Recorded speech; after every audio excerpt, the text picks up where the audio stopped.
On today's episode of TWB, I'll be talking about the Bills' second-round pick, O'Cyrus Torrence. You are now listening to the Watering Buffalo podcast with your hosts, Justin Goddard and Andrew Chang.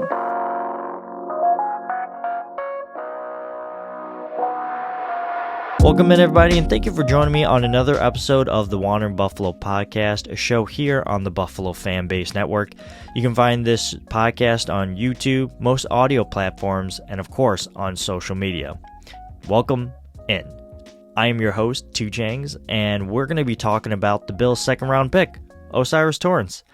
I was going to do this episode originally last week, but the NFL schedule kind of dropped and it kind of took some precedence. And before we get into today's episode, I do want to let you know, and this might come as a shock to you, I am not an expert. So what I've done here is I found some people who are experts, mainly Eric Turner, the owner of Cover One Buffalo, and Jackson Kruger Sports, who's a really good YouTuber, and both of them really specialize in breaking down film. So that's what I did. I found their film study sessions of O'Cyrus Torrence, and I found the positive, the negatives, and just kind of like the overall thoughts about the Bills' second-round pick in O'Cyrus Torrence.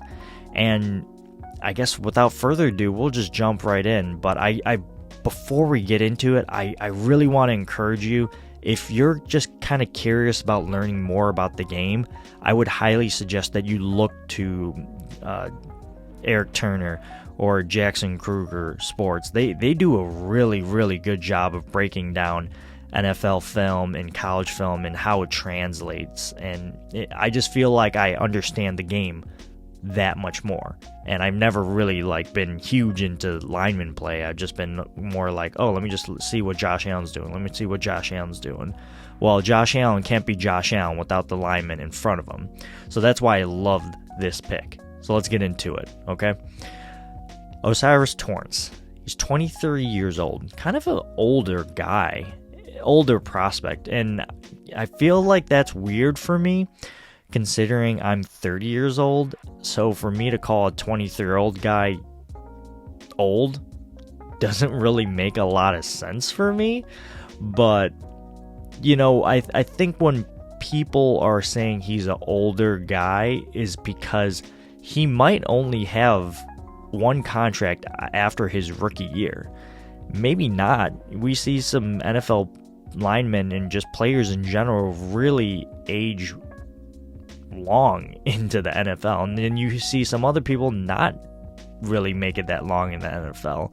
So although he's an older prospect, there's no real way of telling his shelf life in the NFL.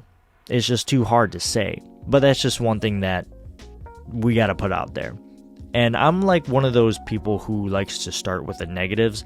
So let's talk about why he fell. The negatives, really.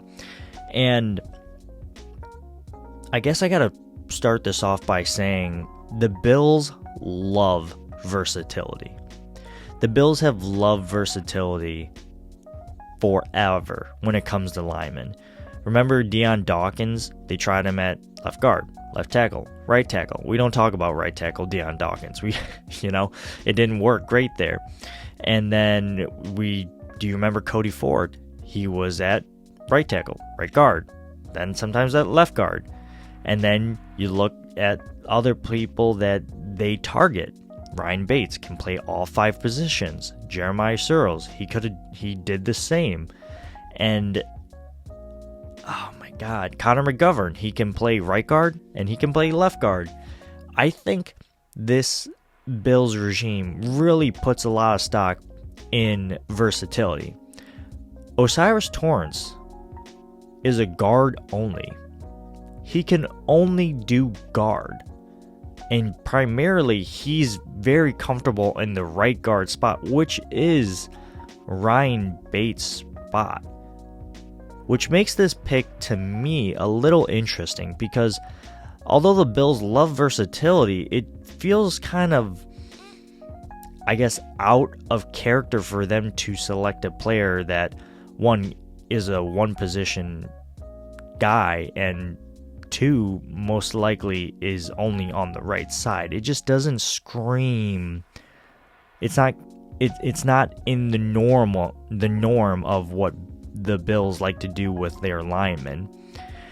They're trying to, from what I understand, they're trying him out at left guard during OTAs. I don't really know how that's going to work, but if they are trying him out at left guard, I'd imagine that's just to be a backup, maybe, to Connor McGovern, and that's assuming that he's sitting on the bench and that Ryan Bates beat him out. But then you would ask yourself, why is my second round pick sitting on the bench? Shouldn't he be an impact starter? There's a lot of loopholes here, and personally, I think he's going to be the starting right guard. I think Ryan Bates automatically becomes the insert anywhere there's an injury player outside of tackle, because I think David Quessenberry takes that role over. But that's the nice, luxurious depth player that you have in Ryan Bates, right? So let's get into other, weaknesses before I get too far off the topic, and that he's not as fast as the other guard prospects that were coming out of the draft. He's got slower feet. And every time I think about Buffalo Bills linemen with slower feet, I think about Cody Ford. And I'm not saying that O'Cyrus Torrence is Cody Ford. That would not be fair whatsoever to O'Cyrus Torrence. Cody Ford, and I've seen this comparison a lot, and people are questioning, does Brandon Beane even know how to draft linemen?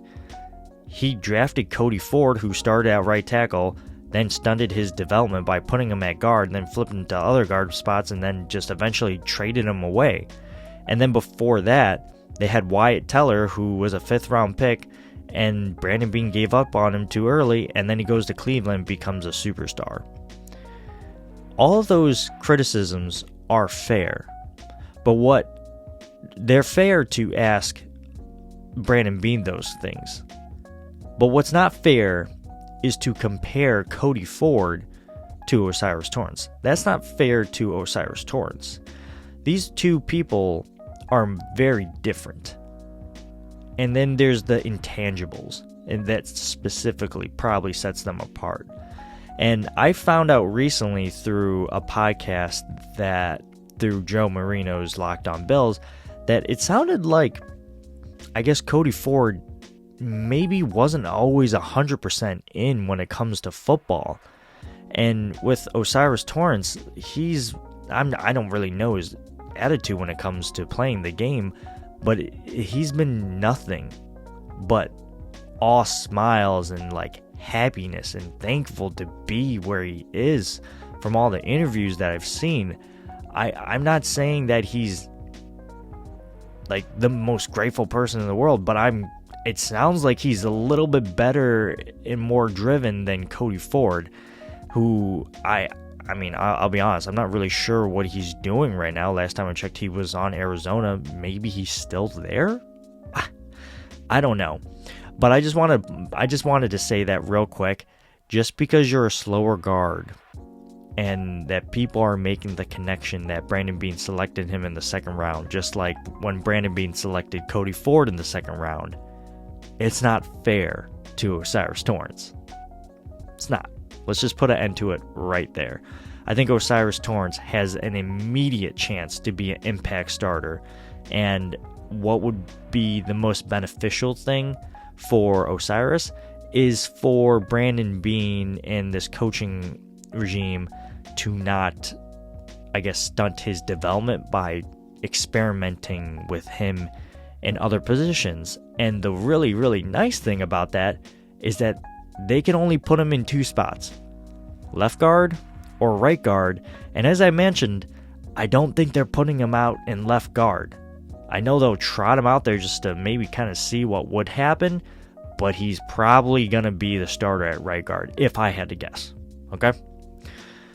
Let's see here. The other weakness here, and this was very interesting, and you could see it as clear as day on those film reviews. So again, just make sure you check them out if you're interested.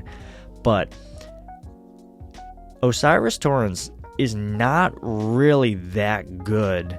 I wouldn't say not good, but not super consistent when it comes to the second level or when he's pulling or on the move. And when he gets to the second level, think about who he's meeting up against, right? We're talking about linebackers and corners and safeties.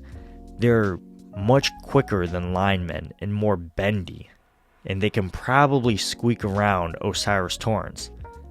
And you can see that from time to time, right? He's charging with a full head of steam, and then you got someone who basically just like shutter step. You can't see what I'm doing unless you're on YouTube, but I'm like doing like a little jab step, really. And that's how some of the second level players can get around him in the run game or in the run game to take down the ball carrier. And you can kind of see that in some of these film reviews.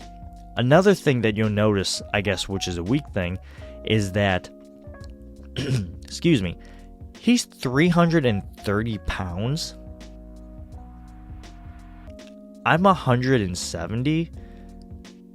So he's like almost double my weight, which is the 89th percentile for a lineman. And if you think about it, that's a lot of weight to haul behind you. So if you're telling me he's pulling and trying to seal off the backside defender and he's just running at full head of steam, if someone just kind of makes one step to the left or one step to the right or just does kind of a move, it's going to be hard for him to make that adjustment because he's got all that weight behind him. And it's understandable, right? So it's hard for him to adjust really quick to a faster, flexible defender because he sometimes has trouble adjusting. And it's very evident on field that that's something that he probably needs to work on, but it's not the end of the world because sometimes he can do it. Sometimes he can't. That's what I'm trying to tell you. He's inconsistent when it comes to it. He's not bad. He's just inconsistent. Another thing you'll notice, when watching O'Cyrus Torrence is that the best way that he gets attacked or the most success against him is when people are going side to side, not, right down in his face. You're not going to bull rush O'Cyrus Torrence. You have to go against his hips, side to side, side to side. And I think that's why he's not that great on the move or on that second level, because those faster and quicker and more bendier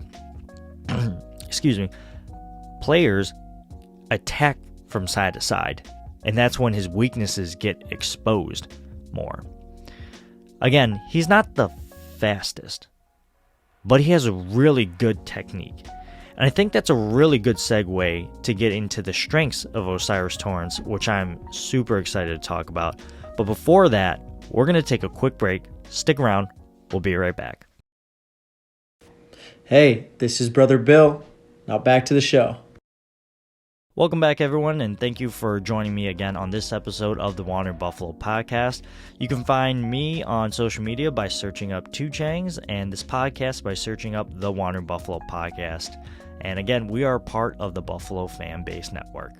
Okay, O'Cyrus Torrence. I've talked about some of his weaknesses. Now I'm going to talk about some of his strengths that I saw when reviewing the film reviews. So, just in general, he's got 0 sacks allowed.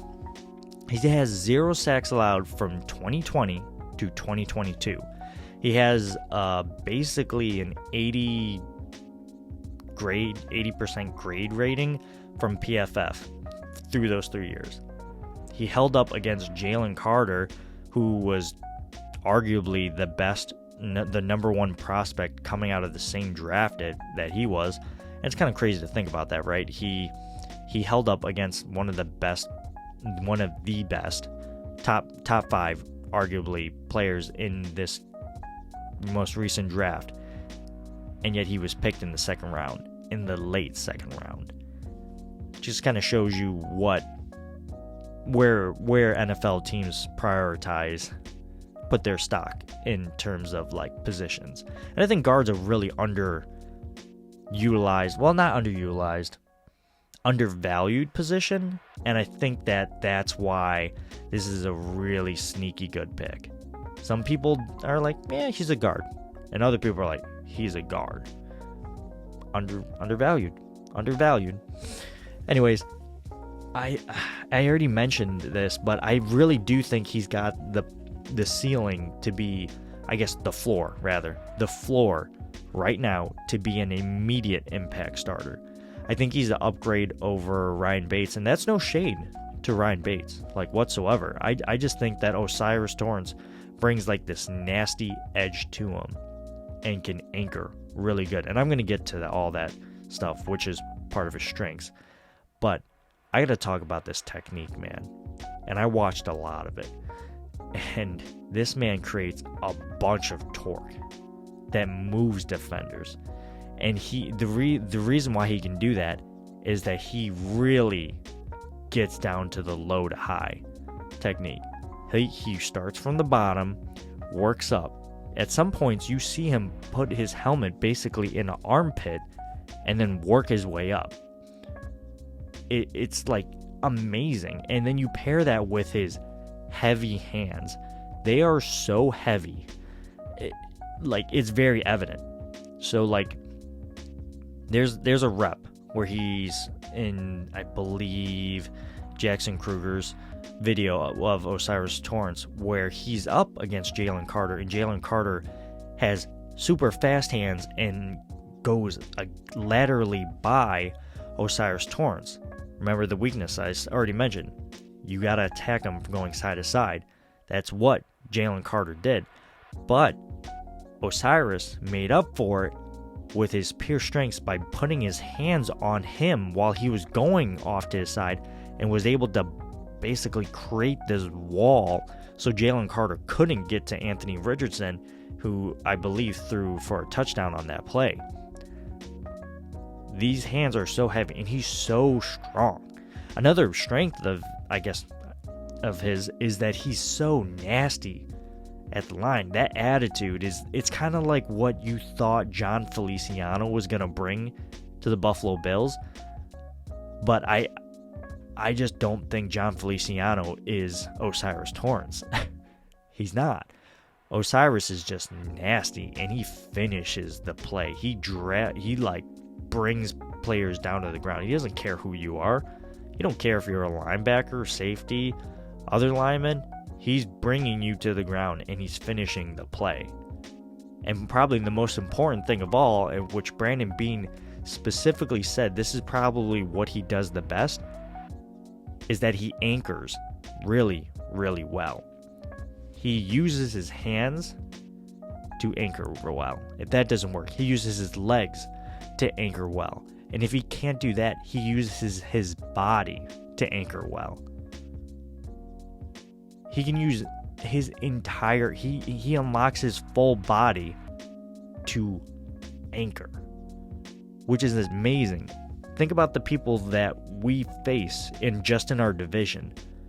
Christian Wilkins, Barmore, Quinnen Williams. We need a guard that can anchor against some of these defensive tackles that are in our divisions. It's that simple. We need to protect Josh Allen. Fastest way to the playoffs, win your division. How do you do that? Neutralize their best players. What are their best players right now? I'd argue defensive tackles. How do you go against that? Get yourself a guard. A good one. Okay? Really, really happy about it. And I already mentioned this about the Jalen Carter thing. Another strength is that when he does get blown by, he creates this wall after he gets beat. And you can see that consistently on the film. It's amazing. Even when he gets beat, he gives himself a second chance. And I really think that's super, super valuable, especially with a guy like Josh Allen who likes to manipulate the pocket. This is going to give him some time to keep his eyes down the field and create something special. Now, my personal favorite strength, he keeps his eyes down the field when blocking. And you're probably thinking, like, eyes down the field? Andrew, he's a lineman, not a quarterback. Well, what I mean by that is when he's working on like a combo block with a tight end or with the center, he keeps looking down on potential blitzers. So if he sees a linebacker or a late stunt, he's going to hand off whoever he's combo blocking with, and he'll take on the extra defender. He's sometimes really quick at it, so quick that the other person doesn't even know what's going on.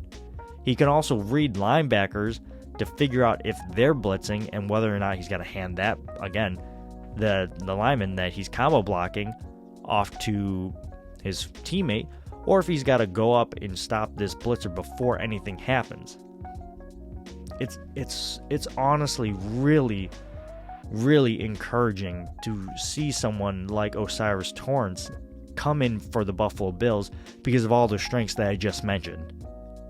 I'm very excited for him to give Josh Allen the ability to become even a better player than Josh already is. And I think that's the level of impact that O'Cyrus Torrence can bring to the Buffalo Bills. And I'm just excited for it. I can't wait, honestly. Like, I just want to see. I'm ready for preseason, okay? I want to see this man out there in that jersey. It's going to be a great time. Well, that's going to do for today's episode. Thanks for sticking around if you made it all the way to the end here. Make sure to like, comment, subscribe, and review our podcast. And of course, we are a part of the Buffalo FAMBase Network. So please check out other content creators over there. We got amazing people doing great work. We also have a website at the Wandering Buffalo Podcast. So please check out that. And as always, go Bills.